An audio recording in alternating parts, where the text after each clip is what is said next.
Sa darating na ika-21 po ng Marso, ngayong taon isasagawa pong selebrasyon ng Bagoong Festival sa bayan po ng Lingayen.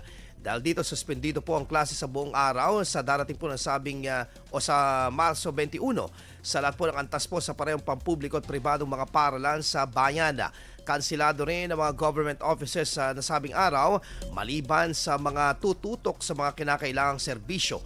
Sa bisa ng nilagdang Executive Order No. 14 Series of 2025 ni Mayor Repoldo Batawila, saklaw na naturang kautusan ang pansamantalang pagsasara rin sa Avenida Rizal East upang bigyang daan ang mga nakalinyang aktibidad para sa pagdiriwang ng Bagong Festival sa naturang bayan.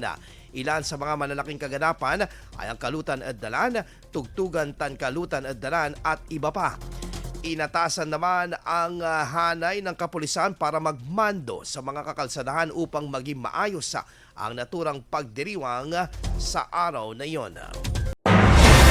IFM News. IFM News. IFM News.